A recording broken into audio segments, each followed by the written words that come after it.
बिस्मिल्लाहिर्रहमानिर्रहीम। मैं हूं ज़ैगम नकवी, आप मेरा यूट्यूब चैनल देख रहे हैं। आज हमारे साथ मौजूद है साकिब विर्क, जो कि सीनियर कॉरेस्पॉन्डेंट हैं पार्लियामेंट और जो इलेक्शन कमीशन ऑफ पाकिस्तान है उसको कवर करते हैं। आज एक बड़ा ब्रेक थ्रू हुआ है। ड्रॉपसी ने इसका पूरे जो एपिसोड था तहरीक लब्बैक पाकिस्तान का, जो एक धरना था, लॉन्ग मार्च था, उसको आज एक स्टीयरिंग कमेटी के इजलास जो इस वक्त जारी है उसके पहले ही जो जीटी रोड है मेन वज़ीराबाद में, वो इसकी इतलात हैं कि उसको खाली करके 7 पार्क में मुंतकिल जो मुजाहिरीन हैं होना शुरू हो चुके हैं। चूँकि जो गुज़श्ता रोज़ एक अहम जो बैठक हुई उसमें मुफ्ती मुनीबुर रहमान की सरबराही में जो एक वफ़द था उसने हुकूमती टीम से मुलाकात की और उन्होंने ऐलान किया, लेकिन मुआहदे के नुकात उन्होंने नहीं बयान किए। लेकिन वो जो मुआहदा है वो उस तहरीक लब्बैक के जो धरना है, जो एहतजाज चल रहा है, वहाँ पर भी पढ़ कर नहीं सुनाए गए। और उनसे जो एक स्टीयरिंग कमेटी है उस हवाले से, उस पर अमल दरामद के हवाले से एक अहम फ़ैसला करेगी। लेकिन जो अभी तक इतलात मौसूल हो रही हैं कि जो अल्लामा साद रिजवी जब तक उस धरने में वापस आकर अपना खिताब नहीं करते, अनाउंसमेंट नहीं करते, तब तक जो मुजाहिरीन हैं वो एहतजाज अपना जारी रखेंगे। चूँकि अहम तरीन दिन होगा जो परसों का दिन है, यानी 3 नवंबर का दिन, उसमें जो अल्लामा साद रिजवी है उनकी रिहाई से मुतल्लिक जो है पटिशन जो है उसकी लाहौर हाई कोर्ट में समाअत होगी और उसमें समाअत में ही मेजर फैसला किया जाएगा कि उनको रिहा किया जाना है कि नहीं। साकिब विर्क चूँकि स्टीयरिंग कमेटी को मुसलसल कवर कर रहे हैं, साकिब बताइएगा कि स्टीयरिंग कमेटी जो है उसको मैंडेट क्या हासिल है और उसके अहम इजलास में जो एक पॉइंट्स हैं वो क्या किस हद तक खुद मुख्तार होगी। ज़ैगम साहब, कल जो एक 13 रुकनी मुआहदा हुआ था तहरीक लब्बैक और हुकूमत के दरमियान, उसकी जितना भी मैंडेट था उसके ऊपर अमल दरामद का वो दिया गया था स्टीयरिंग कमेटी को। स्टीयरिंग कमेटी को हेड कर रहे हैं वज़ीर पार्लिमानी मूर अली मोहम्मद ख़ान। अली मोहम्मद ख़ान ने कल पहला इजलास यहाँ पर किया पार्लियामेंट हाउस में, जिसमें तहरीक लब्बैक के जो नुमाइंदगान थे वो भी शरीक थे। इसके अलावा पंजाब हुकूमत के नुमाइंदगान भी शरीक थे, क्योंकि ये जितनी भी इम्प्लीमेंटेशन है ये पंजाब हुकूमत के अंडर होनी है। तो वो उन्होंने यहाँ से जो अपना सेक्रेटेरिएट है वो शिफ्ट कर लिया लाहौर। इस वक्त आप जैसा कि आपने बताया है कि दूसरी मीटिंग जो है वो लाहौर में जारी है। कल जो पहली मीटिंग थी उसके नतीजे में आज जो वज़ीराबाद से जीटी रोड जो ब्लॉकेज थी वो वहाँ से क्लियर कर दी गई है। वो जीटी रोड से उठकर जितने भी मुजाहिरीन हैं वो 7 खुले मैदान में आ गए हैं। उनका वहाँ पर बैठने का मकसद ये है कि जब तक उनके जो लीडर हैं मौलाना साद रिजवी, वो कह रहे हैं कि जब तक वो रिहा नहीं होंगे या उनकी नज़रबंदी ख़त्म नहीं की जाती तो हम यहाँ से नहीं जाएंगे। तो मुमकिन तौर पर परसों लाहौर हाई कोर्ट में मौलाना साद रिजवी की जो नज़रबंदी है उसका केस है और हुकूमत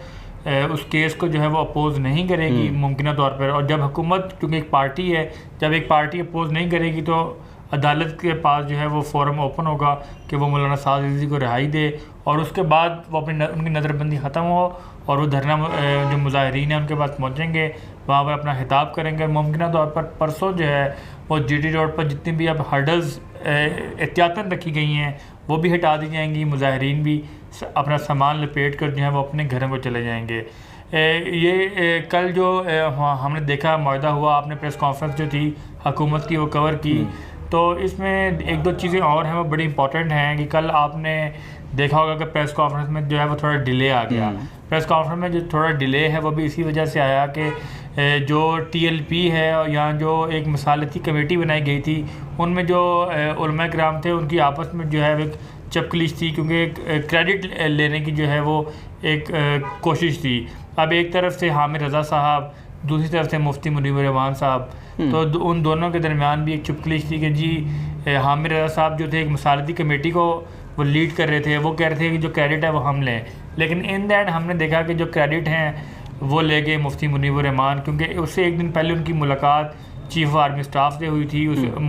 मुलाकात में अकील करीम डेडी भी थे, उसके अलावा मुफ्ती उमैर साहब भी थे। तो मुफ्ती मुनीबुर रहमान को ये एज भी हासिल था कि वो एक अहम जगह से, एक अहम शख्सियत से मुलाकात करके आए थे और उनका जो किरदार था वो इस हवाले से बहुत अहम हो गया था और हुकूमत ने भी जो है वो उनको अपने साथ प्रेस कॉन्फ्रेंस में बिठाया। हालांकि जो तहरीक लब्बैक शूरा के 2 अरकान थे उनको भी बाद में शामिल कर लिया गया था, लेकिन मुफ्ती मुनीबुर रहमान जो है उन्होंने इसमें जो लीड किया है। साकिब ये बताएं, ये जो आप चूँकि पार्लियामेंट भी कवर करते हैं, जो हुकूमत की जो एक फ़ैसला है, इस मुआहदे का एक नुक्ता जो मुख्तलिफ मीडिया सेक्शन में रिपोर्ट भी हुआ कि कालादम जो है अब वो जमात नहीं रहेगी और उसको सियासी धारे में लाया जाएगा। जो इलेक्शन कमीशन में एक रेफरेंस दायर होना था, उस हवाले से क्या अपडेट है? और अगर कालादम का जो लफ्ज़ वापस लेना है या वो जो काबीना का फ़ैसला, तो क्या काबीना में दोबारा समरी लेकर जाएगी? देखें जैगम साहब, असल में जो कलदम है, कलदम कोई भी सियासी जमात तब होती है जब हुकूमत उसका reference supreme court of Pakistan में दाखिल करती है, सुप्रीम कोर्ट ऑफ पाकिस्तान हुकूमत के हक़ में फ़ैसला करती है और उसके बाद उस फैसले पर अमल दरामद करते हुए इलेक्शन कमीशन उस पार्टी को जो है वो उसकी रजिस्ट्रेशन ख़त्म कर देता है, तो वो पार्टी जो है वो तब कलदम होती है। इस वक्त जो तरीके लब्बैक है वो कलदम नहीं है। हमने कल देखा भी है कि अब ये जो इसका कलदम वाला स्टेटस है वो कह रहे हैं कि इसको कलदम ना लिखा जाए और ना इसको देखिए इसी हवाले से, क्योंकि मुख्तलिफ मीडिया सेक्शंस के हमारे दोस्तों से बात हुई तो उन्होंने भी ये बताया कि अब जो उनके ऑफिसेज हैं उनसे कहा गया है कि अब इसको कालादम जमात नहीं पढ़ा जाएगा, लिखा जाएगा। पाकिस्तान में सिर्फ एक ऐसी सियासी जमात है आज तक पाकिस्तान की हिस्ट्री में, उसका नाम था नेशनल अवामी पार्टी। उसके खिलाफ हुकूमत ने रेफरेंस सुप्रीम कोर्ट में दायर किया था और जब हुकूमत वो रेफरेंस सुप्रीम कोर्ट से जब उनको कामयाबी नसीब हुई तो वो फिर इलेक्शन कमीशन ने उस पार्टी को उसकी जो रजिस्ट्रेशन थी वो ख़त्म कर दी थी। तो वो एक जो ऐसी जमात है जो मुकम्मल तौर पर जिसको हम देखते हैं कि वो आईना कानून के तहत कलदम हुई है। लेकिन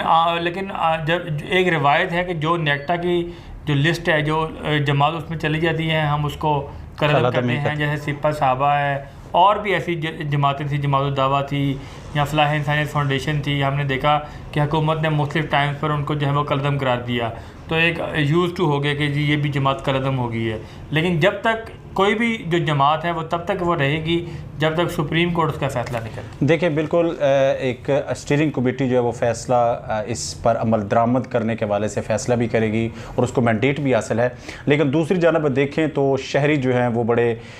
इस हुकूमती जो मुआहदा हुआ है इस पर उन्होंने बड़ा शुक्र अदा किया है हुकूमत का भी, और जो तहरीक लब्बैक पाकिस्तान के जो शुरा अरकान हैं उनका शुक्रिया अदा किया है। चूँकि गुज़श्ता 10 दिनों से हम देख रहे हैं कि जो रावलपिंडी ख़ास तौर पर मरी रोड था वो बंद था आम ट्रैफिक के लिए, और मुख्तलिफ जो GT रोड्स थे वो भी मुकम्मल तौर पर ट्रैफिक के लिए बंद थे। फैज़ाबाद के इर्द गिर्द जो भारी कंटेनर्स की तादाद रखी गई थी, मट्टी डाली गई थी ताकि कंटेनर्स को हटाया ना जा सके। रेंजर्स की, पुलिस की भारी नफरी तैनात थी यहाँ पे, लेकिन आज हमने देखा वो रमा दवा हुई है। लेकिन एक दूसरी जो बड़ी आज डेवलपमेंट है उसी बारे में भी हम साकिब विर्क से ही जानेंगे, क्योंकि आज सुबह मुराद अली शाह जब कोर्ट में पेश हुए इस्लामाबाद की एहतसाब अदालत में, तो जज की जानब से ये इस्तफसार किया गया कि एक नई तरमीम आने जा रही है। वो नई तरमीम जो है उसके तहत क्या है, तो उस पर उन्होंने कहा है कि उसमें शायद जो प्राइवेट मेंबर्स हैं उस हवाले से कोई फैसला होना है, वो एक आर्डीनेंस जारी कर दिया गया अब। और साकिब विर्क से ही पूछेंगे कि साकिब उस आर्डीनेंस में क्या फ़र्क है और उसमें अब मज़ीद जो क्या इख्तियारात जो है नैब को मिले हैं, क्या उनसे वापस लिए गए? जी जैगम साहब, हुकूमत ने एक ऑर्डिनेंस जारी किया था 6 अक्टूबर को, और एक ऑर्डिनेंस जिसका अभी आपने जिक्र किया वो कल छुट्टी वाले दिन हुकूमत ने जारी किया है। जो कल का ऑर्डिनेंस है ये असल में जो 6 अक्टूबर का ऑर्डिनेंस है उसकी कंटिन्यूशन है, क्योंकि उस ऑर्डिनेंस के बाद हमने देखा था कि बहुत सारे जो केसेस हैं, जैसे मुजारबा केस है या जैसे जाली अकाउंट्स के केस चल रहे हैं, सदर आसिफ अली जरदारी के, इसके अलावा जो मनी लॉन्ड्रिंग के तहत जो केस चल रहे हैं शहबाज शरीफ के, मरीम नवाज़ के, या जो डिफरेंट उनके साबिक वज़ीर आज़म है शाहिद खान अब्बासी, जो क्योंकि आप नैब कोड कवर करते हैं आप बेहतर जानते हैं, तो एक ये चीज़ आ गई थी कि 6 अक्टूबर के ऑर्डिनेंस के बाद ये जो केस हैं ये अब नैब के दायरा अख्तियार में नहीं रहेंगे। तो आज का जो कल का जो ऑर्डिनेंस है जो छुट्टी वाले दिन जारी हुआ है वो समय 6 अक्टूबर की कंटिन्यूशन है कि ये ऑर्डिनेंस 6 अक्टूबर से जो है वो नाफिज़ अमल किया गया है कि जितने भी केसेस चल रहे थे एक तो वो सब रहेंगे। इसके अलावा जो सबसे अहम जो बात है वो इस ऑर्डिनेंस में वो ये थी कि सदर मुमलिकत को जो है वो इख्तियार दिया गया है चेयरमैन नैब की रिमूवल का। पहले ये इख्तियार जो था ये सुप्रीम जुडिशल काउंसिल के पास था, अब सुप्रीम जुडिशल काउंसिल से इख्तियार लेके सदर मुमलिकत को दिया गया है। और सबसे इंटरेस्टिंग बात यह है कि जो मौजूदा चेयरमैन नैब हैं जस्टिस रिटायर्ड जावेद इकबाल, उनके खिलाफ जो रेफरेंस है वो सुप्रीम जुडिशल काउंसिल में उसकी कार्रवाई चल रही थी, और वो जो एक मशहूर ज़माना वीडियो स्कैंडल था चेयरमैन नैब की, जो एक वीडियो लीक हुई थी वो उसको बेस बनाकर जो है वो रेफरेंस फाइल किया गया था और उसके ऊपर सुप्रीम जुडिशल काउंसिल ने अटार्नी जनरल के थ्रू वजारत कानून से राय भी मांगी थी कि